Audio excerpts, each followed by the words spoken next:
Gabriel Boric volvió a utilizar su cuenta en X para arremeter contra el presidente de Estados Unidos. Porque, claro, el mandatario no quiso guardarse la opinión que tiene respecto a lo que está pasando en torno a Venezuela. Ya lo había hecho el día sábado, luego una declaración de la Cancillería, y ha vuelto a publicar su opinión, donde compartió una imagen subida por el Departamento de Estado norteamericano en el que se leía: este es nuestro hemisferio y el presidente Trump no permitirá que nuestra seguridad se vea amenazada. Y ahí, al respecto, el presidente Boric dijo que los líderes que le rinden pleitesía y se muestran serviles al presidente de Estados Unidos tratando de ganarse su favor, solo se humillan. Trump y su administración no solo vulnera permanentemente el derecho internacional, sino la misma dignidad humana. Fue lo que planteó el presidente con la fotografía, ¿no?, de Gabriel Boric. El presidente, o sea, del presidente Trump. El presidente Boric tiene, por supuesto, todo el derecho a tener una opinión al respecto. Esto lo hemos analizado más de alguna oportunidad.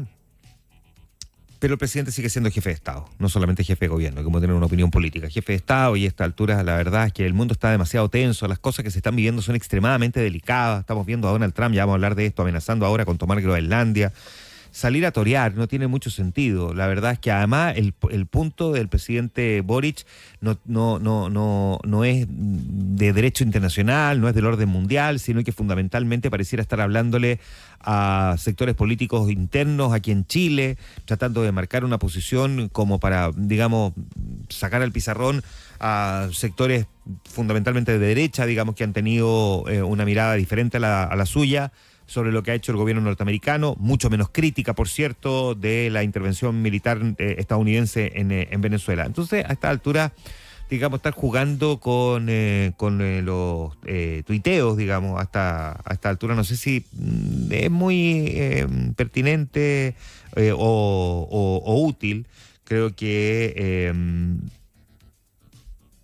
a veces un poquitito de reflexión al respecto. El mismo José Antonio Kast dijo que no valía la pena polemizar con los dichos de Boric respecto a los líderes serviles, que había que preocuparse en realidad de los problemas que hay en nuestro país. Ya vamos a hablar de eso. De hecho, en el bloque político esperamos con Rodrigo Bravo poder conversar un poquitito de este tema, ¿no?, del cambio que se produjo en el segundo piso, cuarta figura que encabeza el segundo piso en 4 años, donde el presidente nombra a Aysén Echeverry, una figura que más bien está encargada como de preservar el legado de este gobierno, lo que da cuenta de que a 64 días de que termine esta administración, el presidente ya más bien está preocupado de cómo quiere ser recordado y qué rescatar respecto de ese legado, más que de la administración propia, de lo que representa la administración que le queda por más de 2 meses. Ojo con esto, porque ya hemos visto en otra oportunidad en la historia de nuestro país que los gobiernos, cuando empiezan a guardar las cosas en los cajones, en fin, y de repente pasa algo muy relevante y tenían todo tan embalado que la reacción fue un poco tardía. Si no, no olvidemos lo que pasó con el terremoto del 2010, ¿no?, que a 12 días de entregar el mando Michelle Bachelet a Sebastián Piñera,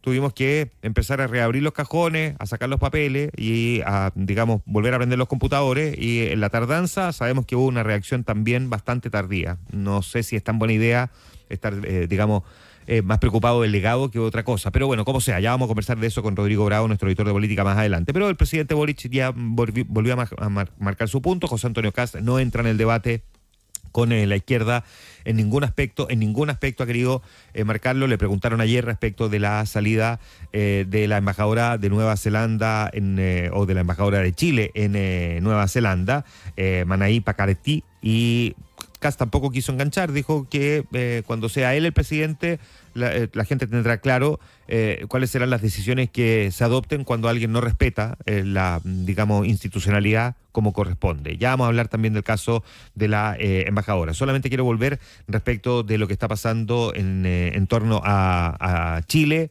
Venezuela y el mundo. Hoy día José Antonio Kast viaja bueno, de hecho viajaba ayer, pero se reúne hoy con el presidente del peruano, José Gerí, con quien quiere abordar, entre otras cosas, el tema de la seguridad y el tema de la migración. Insiste José Antonio Kast en la idea de un corredor humanitario, ojalá que se pueda habilitar lo antes posible, y ese va a ser uno de los aspectos que va a abordar, aunque no el único, porque también tiene proyectada reunión con empresarios en Perú, pero fundamentalmente el tratar de darle un cierto molde a la posibilidad de que venezolanos puedan retornar a su tierra en caso de que esa posibilidad se instale con mayor fuerza, y ahí vamos a estar muy atentos, por supuesto, a lo que el presidente Kast logre acordar con el presidente interino de Perú. Recordemos que es solamente presidente interino, Perú tiene elecciones este año, pero todo indica que muy probablemente Perú va a tener un gobernante o una gobernante del color político más o menos equivalente al de José Antonio Kast, y eso podría ser un poco más fácil el entendimiento entre dos países que son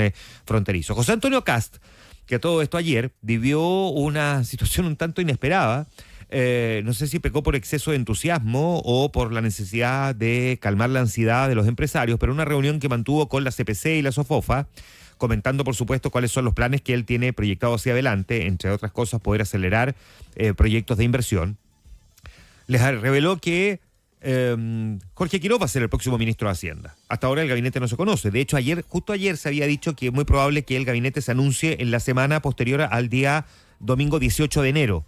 Mi cumpleaños a todo esto. Desde el lunes 19 en adelante, porque se había dicho la primera quincena de enero, pero en realidad es muy probable que sea a partir del lunes 19 que se conozca el gabinete.